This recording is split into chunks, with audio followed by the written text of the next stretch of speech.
రావు ఎందుకు చనిపోయాడో నేను జగన్ పర్యటనకు ముందే చెప్పాను అని సత్తెనపల్లి శాసనసభ్యులు కన్నా లక్ష్మీనారాయణ అన్నాడు. జగన్ పల్నాడుపై యుద్ధం ప్రకటించి యుద్ధానికి వెళ్ళినట్లు ఉంది, ఓదార్పుకు వెళ్ళినట్లు లేదు. గజమాలలు సన్మానాలు ఒక పక్క, చంపుతాం నరుకుతాం అంటూ మరో పక్క ప్లకార్డులు పెట్టారు. జగన్ ది రాక్షస పాలన గతంలోనే చెప్పాను, ఇప్పటికీ జగన్లో మార్పు రాలేదు. రెండపాల గ్రామంలో పరామర్శ నిర్వహించడానికి అక్కడ ఇరుకు రోడ్డు నేపథ్యంలో పోలీసులు అనుమతి ఇవ్వకున్నా నిబంధనలను ఉల్లంఘించి అక్కడ సభ నిర్వహించి 2 ప్రాణాలు పోవడానికి జగన్ రెడ్డి కారకుడయ్యాడు. 100కి 100 పాలు నాగమల్లేశ్వరరావు ఆత్మహత్యకు జగనే కారణమని అన్నాడు.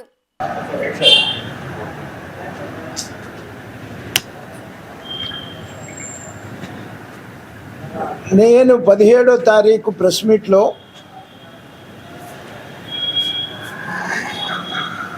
రెంటపాళ్ళ శివనాగమల్లేశ్వరరావు ఎందుకు చనిపోయాడు అనేటువంటిది చాలా క్లియర్గా కేటగారికల్గా మీ అందరికీ చెప్పాను.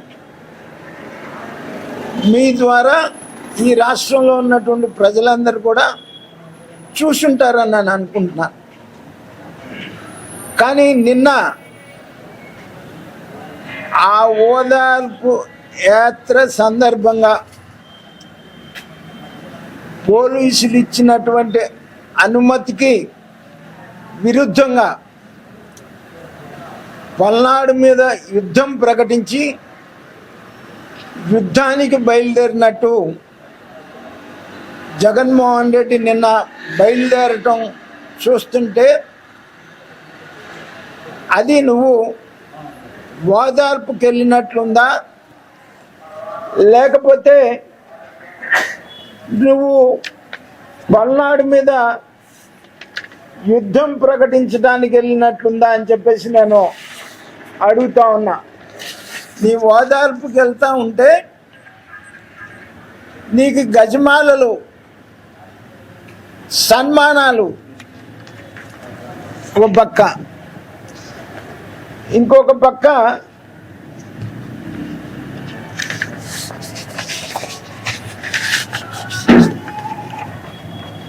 కొడతాం, చంపుతాం, నరుకుతాం, ఊరిపై ఉన్మాదులను వదిలిన జగన్. ఇంకొక పక్క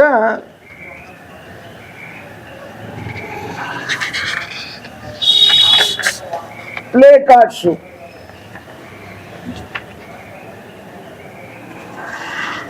రెండు 2029లో వైఎస్ఆర్సిపి వచ్చిన వెంటనే గంగమ్మ తల్లి జాతరలో వేట తలలు నరికినట్టు రెప్ప రెప్ప నరుకుతాం ఒక్కొక్కడిని. 6వ తారీఖు చనిపోయింది, 9వ తారీఖు ప్రభుత్వం వచ్చింది, 12వ తారీఖు. ఇక ఎప్పుడు పోలీస్ హెరాస్మెంట్? నువ్వేసుకున్నటువంటి అధికారులే, నీ అధికారులే పోలీస్ స్టేషన్లో కూడా 2 పార్టీలని, 2 వర్గాలని కౌంటింగ్ రోజు గొడవలు అవుతాయి అని చెప్పేసి తెలుగుదేశం వైఎస్ఆర్సిపి నాయకుల్ని స్టేషన్కి పిలిపిస్తే తెలుగుదేశం పార్టీ నాయకులు అందరూ కూడా నేల మీద కూర్చున్నారు. ఈ శివనాగమల్లేశ్వరరావు మాత్రం కుర్చీ మీద కాలు మీద కాలేసుకొని పోలీస్ స్టేషన్లో కూర్చున్నటువంటి సందర్భం. మరి ఇంకా పోలీస్ హెరాస్మెంట్ ఎక్కడ? కావాలని పోలీసుల మీద నిందేసి నీ అప్పుల భాగవతం బయటపడుద్దని చెప్పేసి ఆ రోజున పోలీసుల మీద నిందేశారు. ఆ రోజునున్నటువంటి సిఐ కూడా 100కి 100 పాళ్ళు ఎలక్షన్ రోజు కానీ, ఎలక్షన్ ముందు కానీ, ఎలక్షన్ తర్వాత కానీ వారికే సహకరించినటువంటి పరిస్థితి. ఇంకొకటి ఉదాహరించాడు ఆయన, పెదనెమలపురికి సంబంధించినటువంటి గుత్తా లక్ష్మీనారాయణ విషయంకి వచ్చేటప్పటికి. ఈ గుత్తా లక్ష్మీనారాయణ విషయం కూడా ఈయన విశాఖపట్నంలో ఫర్నిచర్ వ్యాపారం ఇన్స్టాల్మెంట్ బేసిస్ మీద అప్పులు ఇస్తుంటాడు. ఇతను అప్పుల పాలై ఇతనికి ఇవ్వాల్సినటువంటి బాధితులు డిఎస్పికి కంప్లైంట్ చేస్తే డిఎస్పి పిలిస్తే వాళ్ళ కంప్లైంట్ మేరకు నేను అంత ఇవ్వాల్సినంత అవసరం లేదండి, నాకు 15 రోజులు సమయం ఇస్తే నా దగ్గర ఆధారాలు ఉన్నాయి, నేను 14 లక్షలు మాత్రమే ఇవ్వాలి అని చెప్తే 15 రోజులు టైం డిఎస్పి ఇస్తే బయటకు వచ్చిన తర్వాత ఆయనకి ఇంకా ఉన్నటువంటి అప్పుల వల్ల నాకున్న సమాచారం మేరకు ఆయన ఇల్లు కూడా జప్తు జరిగిందని, ఆ అవమానానికి అతను ఆత్మహత్య చేసుకుంటూ అతను పెట్టినటువంటి వీడియో మరి అది కూడా ఫేకే. అమాయకుల అమాయకులని మీరు అందరికీ తెలియదా? అమాయకుల వాళ్ళు కాదా అని వాళ్ళ చేత వాళ్ళని తిట్టించి, ఇప్పుడు నేను చెప్పింది అసత్యమా? కమ్మవారిని కమ్మవారితోనే తిట్టించాలని చెప్పేసి వాళ్ళ చేత బూతులు తప్ప ఇంకేమైనా మాట్లాడించావా? వాళ్ళ చేత బూతులు తప్ప ఏమైనా మాట్లాడించారా? నేను చెప్పింది అసత్యం అయితే చెప్పండి, మీరు చెప్పండి, మిమ్మల్ని అడుగుతున్నాను నేను. ఇందుట్లో నేను చెప్పిన దాంట్లో ఏదే సత్యమో మీరే చెప్పండి, మిమ్మల్ని అడుగుతున్నా నేను. అట్లాగే మరి నువ్వు అంటున్నావు మరి బొట్టిపాటి రవి, వసంత సాయి కృష్ణప్రసాద్ నీ పార్టీలోనే ఉన్న శాసనసభ్యుడు, అమర్ రాజా బ్యాటరీలు అమరావతితో పాటు మరి ఎంత ఎస్టాబ్లిష్మెంట్ అయింది, ఇంటర్నేషనల్గా ఎస్టాబ్లిష్ అయినటువంటి అమర్ రాజా బ్యాటరీని నువ్వు నీ పైశాచిక కమ్మవారి మీద వ్యతిరేకంతోనే కదా నువ్వు ఈ రాష్ట్రం నుంచి తరిమేశావు. అమాయకులు ఎట్లయింది పాపం, వాళ్ళు అమాయకులే.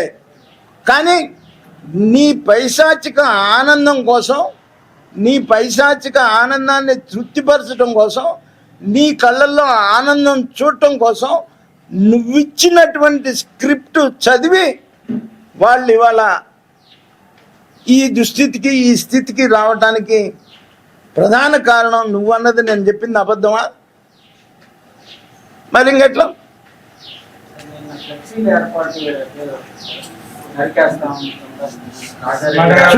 24లో నీ తలకు చుట్టుకుంది. ఎందుకంటే నువ్వు ఆ వ్యాపార వ్యవస్థల మీద ఎప్పుడైతే పడ్డావో, ఆ వ్యాపార వ్యవస్థల్లో కమ్మవారు ఉంది 30%, 40%. ఇతర కులాలు 60%, 70% ఉన్నటువంటి రంగాలు ఉన్నాయి. నీ వల్ల అన్ని కులాలు సర్వనాశనమైనాయి, అన్ని కులాలు ఏకమై నీకు 2024లో బుద్ధి చెప్పటం జరిగింది. అది నీకు కమ్మవారి మీద ఉన్నటువంటి ద్వేషం తప్ప. ఇవాళ నువ్వు కమ్మవారి గురించి మాట్లాడుతూ ఉంటే దెయ్యాలు వేదాలు వల్లిస్తున్నాయి జగన్మోహన్ రెడ్డి. నీ అబద్ధపు మాటలు, మోసాలు మాటలు ఇవాళ ఎవడు కూడా ప్రజలు నీ 5 సంవత్సరాల అరాచక పైశాచిక పాలన చూసిన తర్వాత నువ్వు ఎన్ని నాటకాలు వేసినా కూడా, ఎన్ని డ్రామాలు ఆడినా కూడా నమ్మేటువంటి పరిస్థితి కాదు. నిన్న చనిపోయినటువంటి 2 కుటుంబాలకి నువ్వేం చెప్తావో సమాధానం చెప్పాల్సినటువంటి అవసరం ఉంది అని చెప్పేసి ఈ సందర్భంగా నేను డిమాండ్ చేస్తా ఉన్నాను. అదే ఒక యుద్ధానికి వచ్చినట్టు వచ్చాడు తప్ప పరామర్శకు వచ్చినట్టుందా? నరుకుతాం, పొడుస్తాం, చంపుతాం, బలిస్తాం, ఇవి తప్ప నువ్వు పరామర్శకు వచ్చినట్టుందా? పరామర్శకు వచ్చినోడికి 2 చావులకు కారణమేమో కదా, దానికేం సమాధానం చెబుతావు? కనీసం దాని గురించి నువ్వు పోయిన తర్వాత అని సరే మాట్లాడా? నేను ఇవాళ 10ంటికి ప్రెస్ మీట్ పెడతానికి కారణం అదే అని చెప్తున్నా కదా. లేకపోతే నిన్న రాత్రే పెట్టామండి ప్రెస్ మీట్. ఎందుకంటే నువ్వు పోతా వాళ్ళని ఏమన్నా పరామర్శిస్తావేమో, మళ్ళీ నేను తప్పుడు సమాచారం ఇచ్చినట్లు అవుతుందేమో అనుకునే ఇవాళ 10ంటికి ప్రెస్ మీట్ పెడతానికి కారణం. అరుస్తా ఉన్నావు, ఆ శాపం నీది కాదా? దానికి నువ్వే బాధ్యుడివి. ఎవరు బాధ్యుడు, ఎవరు తప్పు, ఏం తప్పు అని అడుగుతున్నావు కదా. 100కి 100 పాళ్ళు ఇవాళ వాళ్ళు అనుభవిస్తున్నటువంటి శిక్షలకి నీ పైశాచిక ఆనందం, కమ్మవారిని కమ్మవారితోనే తిట్టించాలి అనేటువంటి ఒక నీ సిద్ధాంతంతో వాళ్ళతో ఆ రోజున కుటుంబ సభ్యుల్ని కూడా అసభ్యకరమైనటువంటి మాటలు మాట్లాడించడం, అది ఆ పాపానికి బాధ్యుడు కూడా నువ్వేని చెప్పేసి నేను చెప్తాను. జగన్మోహన్ రెడ్డి, నీకు కమ్మవారి మీద ఉన్నటువంటి ద్వేషంతో మా ప్రాంతం మొత్తాన్ని సర్వనాశనం చేసావు. అమరావతిని 3 రాజధానుల పేరుతో మా ప్రాంతం మొత్తాన్ని సర్వనాశనం చేశావు. I was the first politician. నేను అమరావతి బీజేపీ రాష్ట్ర అధ్యక్షుడిగా ఉండి అమరావతి వెళ్ళినటువంటి వాడిని, అమరావతి ఉద్యమం ముందుండి నడిపినటువంటి వాడిని. ఎందుకంటే మా ప్రాంతం అభివృద్ధి చెందుద్ది, ఈ ప్రాంతానికి మా భవిష్యత్ తరాలకి మేము ఇంతకాలం రాజకీయాల్లో ఉన్నందుకు ఈ ప్రాంతాలకి మా ప్రాంతంలో రాజధాని వచ్చింది అని చెప్పేసి ఉద్దేశంతో బీజేపీలో ఉండి నేను ఫస్ట్ పాలిటీషియన్, నేను సుజనా చౌదరి గారు ఇద్దరము ఆ రోజున వెళ్ళి మీ ఉద్యమం ముందుండి నడుపుతాము అని చెప్పేసి ఆ రోజున భరోసా ఇవ్వబట్టి ఆ రోజున కవులు కూడా వేశారు రైతులకి. ఈరోజు గుర్తు చేస్తా ఉన్నాను. నేను దీక్ష చేసింది కూడా నేనే. ఒక రాజకీయ పార్టీ రిజల్యూషన్ చేసింది కూడా భారతీయ జనతా పార్టీ రాష్ట్ర అధ్యక్షుడిగా ఉండి నేను చేశాను. నీకు కమ్మవారి మీద ఉన్నటువంటి ద్వేషంతో అమరావతిని, మా ప్రాంతాన్ని సర్వనాశనం చేశావు. ఆ ప్రాంతం మొత్తం మీద కూడా కోట్ల విలువ చేసేటువంటి భూములన్నీ కూడా లక్షలకు పడిపోవడానికి కారణం నువ్వు కాదా అని చెప్పేసి నన్ను అడుగుతా ఉన్నాను. నీకున్నటువంటి కమ్మ ద్వేషం కాదా అని చెప్పేసి నేను అడుగుతా ఉన్నాను. అలాగే కమ్మవారు అన్ని వ్యాపారాల్లో ఉన్నారని, అన్ని వ్యాపార రంగాల్ని, రియల్ ఎస్టేట్ రంగం కానీ, విద్యారంగం కానీ, వ్యవసాయ రంగం కానీ, హాస్పిటల్స్ కానీ, సినిమా రంగం కానీ, ఒకటి కాదు విద్యారంగం కానీ, అన్ని వ్యవస్థల్ని సర్వనాశనం చేసింది నీకు కమ్మవారి మీద ఉన్నటువంటి ద్వేషంతో కాదా అని చెప్పేసి నేను అడుగుతా ఉన్నా. అదే నన్ను రాత్రే ప్రెస్ మీట్ పెట్టాలని, ఎందుకంటే రాత్రి అక్కడే 7 అవుతుంది, మళ్ళీ తిరిగి వస్తా చనిపోయిన వాళ్ళ ఇళ్ళకెళ్ళి ఆయన పరామర్శిస్తాడేమో, నేను తొందరపడి ప్రెస్ మీట్ పెట్టిన వాడిని అవుతానేమో అని అనుకొని అది కూడా చూసి వాళ్ళ 10ంటికి ప్రెస్ మీట్ పెడదామని చెప్పేసి నేను అనుకున్నాను.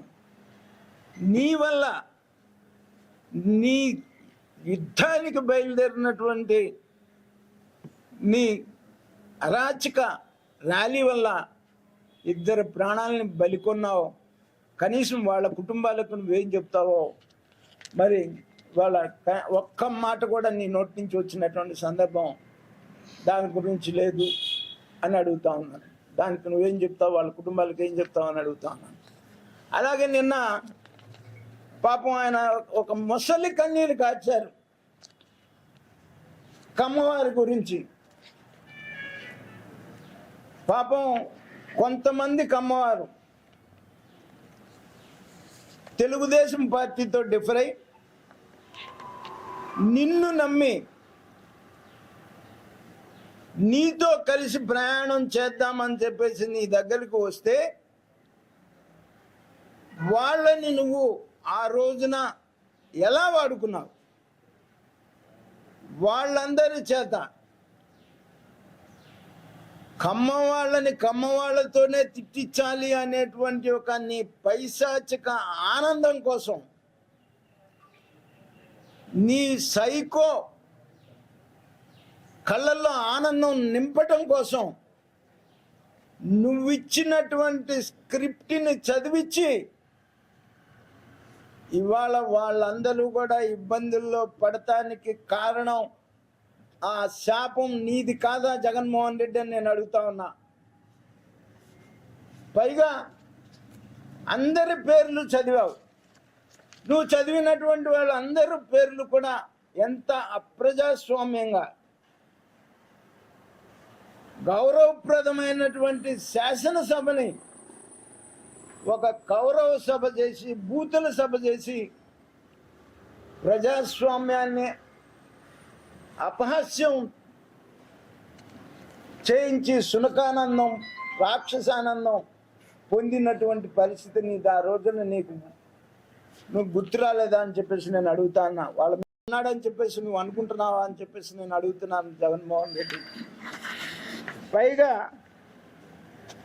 నిన్న ఆయన కమ్మవారి మీద నేను ఇంకా కొన్ని ఉన్నాయి మీకు చూపించాల్సినటువంటి. నిన్న ర్యాలీలో వాళ్ళ నాయకులు సృష్టించినటువంటి అరాచకాలు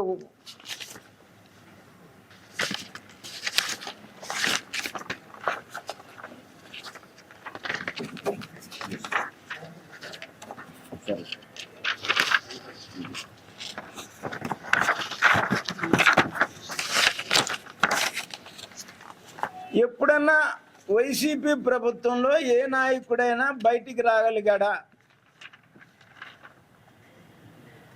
నిన్న మీ నాయకులు మరి బ్యారికేడ్స్ని ఎత్తేసి పోలీసుల్ని నెట్టేసి వైలేషన్స్, పోలీసులు ఇచ్చినటువంటి పర్మిషన్స్ని వైలేట్ చేసి మీరు ప్రవర్తించినటువంటి తీరు జగన్మోహన్ రెడ్డి అరాచకత్వానికి, రాక్షసత్వానికి 100కి 100 నిదర్శన. నిన్న నీ వల్ల చనిపోయినటువంటి 2 చావులకు కూడా నువ్వే బాధ్యత వహించాలి. నేను అడుగుతున్నా జగన్మోహన్ రెడ్డి, ఎప్పుడో 13 నెలల క్రితం బెట్టింగుల్లో చచ్చిపోయిన ఆయన చూడటానికి వెళ్ళిన నువ్వు నీ ర్యాలీలో చనిపోయిన ఒక్క క్షణం ఆగి పరామర్శించి వాళ్ళని హాస్పిటల్లో చేయించేటువంటి సమయం కూడా నీకు లేదా అని నేను అడుగుతున్నా. నీకు ఇచ్చిన సమయం ఎంత? నిన్న నువ్వు తీసుకున్న సమయం ఎంత? ఏదైనా పోలీసులు ఇచ్చిన సమయంలో నేను ర్యాలీ పూర్తి చేసుకోవాలని హడావుడిగా వెళ్ళానని నన్ను అనుకుంటే నువ్వు ఇచ్చిన షెడ్యూల్ ఏంటి?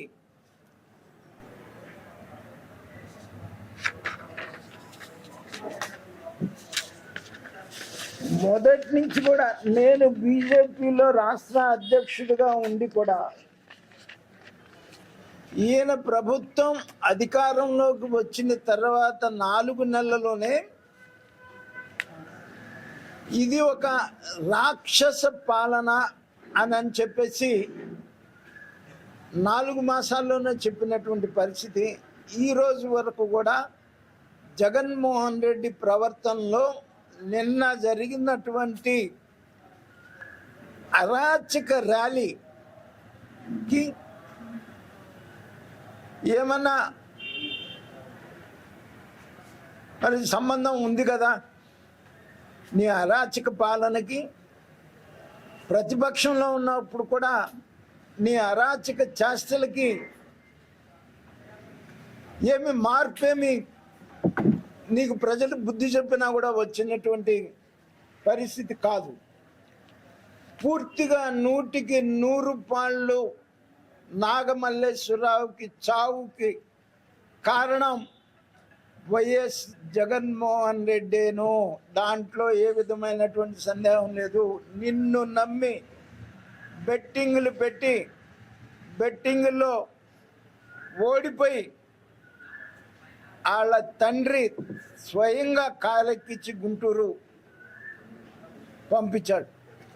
పోలీస్ హెరాస్మెంట్తో 6వ తారీఖు ఆయన గుంటూరు పంపితే, పోలీస్ హెరాస్మెంట్తో చనిపోతే ఆయన సత్తెనపల్లి నుంచి గుంటూరు వచ్చేటప్పుడు మందు తాగాలి. కానీ ఒక రాత్రి గుంటూరులో పండుకొని తెల్లవారి పొద్దున గుంటూరు నుంచి బయలుదేరి నేను 17వ తారీఖు చెప్పినట్టు వాళ్ళ బంధువులు అవమానపరిస్తే బయలుదేరి నువ్వు వెళ్ళి చావు అంటే బయలుదేరి అతను చచ్చాడు తప్ప, పోలీస్ హెరాస్మెంట్లో అయితే సత్తెనపల్లి నుంచి గుంటూరు వచ్చేటప్పుడు తాగాలి. కానీ నీ బంధువుల హెరాస్మెంట్ వల్లనే గుంటూరు నుంచి వాళ్ళ తల్లి మా తెలుగుదేశం సభ్యత్వం ఉంది తీసుకురా చూపించు. అతని తల్లికి అతనే 100 రూపాయలు కట్టి మా తెలుగుదేశం సభ్యత్వం ఇప్పించాడు. మొన్న జరిగినటువంటి సభ్యత్వంలో ఈ 2 కూడా ఒక నీకున్నటువంటి క్రిమినల్ మైండ్ ఆలోచనతో,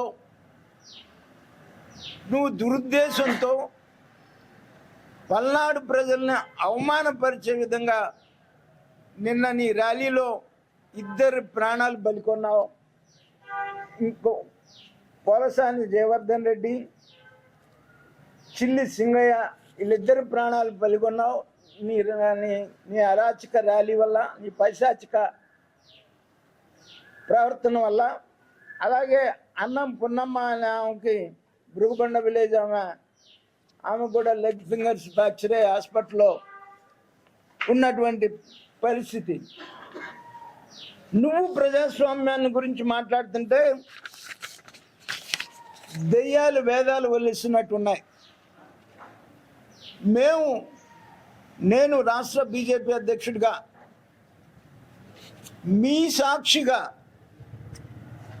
అనేక ప్రజా సమస్యల మీద నిరసన తెలియజేయాలి అని చెప్పేసి మేము పిలిపిస్తే రాత్రి వచ్చి గేట్లకు తాళాలేసి పోలీసులు మమ్మల్ని హౌస్ అరెస్టులు చేసినటువంటి సందర్భం మీ సాక్షిగా అనేక సార్లు చూశారు మీరు. అలాగే చంద్రబాబు నాయుడు గారిని కూడా ఎన్నికలు డిక్లేర్ చేసే వరకు కూడా ఇంటి నుంచి బయటికి రానియకుండా ఇల్లు కూడా ముట్టడించి, ఆఫీస్ ముట్టడించి, ఆఫీస్ బగలగొట్టి ఇల్లు బగలగొట్టడానికి ఇంటి మీద దాడికి వెళ్ళినటువంటి పరిస్థితిని రాక్షస పాలనలో. అలాగే పవన్ కళ్యాణ్ గారిని విశాఖపట్నంలో హోటల్ నుంచి కిందకి దిగనీళ్ళ పరిస్థితి. కానీ నిన్న ప్రజాస్వామ్య పాలన ఎలా ఉంటుంది, అప్రజాస్వామ్య పాలన ఎలా ఉంటుంది అనడానికి తేడా నిన్న నీ అరాచక ర్యాలీ. నీకు ఇచ్చింది 3 వెహికల్స్కి వెళ్ళి 100 మందితో వెళ్ళి పరామర్శించమని. నిన్న నువ్వు పరామర్శించావా, దాడికి వెళ్ళావా, బెదిరించావా? నాగమల్లేశ్వరరావు చేత అతను మందు తాగిన తర్వాత ఒక తప్పుడు స్టేట్మెంట్ ఇవ్వటం వల్ల ఆ తప్పుడు స్టేట్మెంట్ రికార్డు చేసి దాని మీద కేసు కట్టి ఎంక్వైరీ చేసి జరిగింది.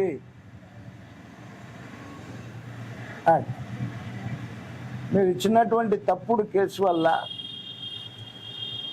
కేసు కట్టి ఎంక్వైరీ చేశారు, సిఐని సస్పెండ్ చేశారు. రైట్.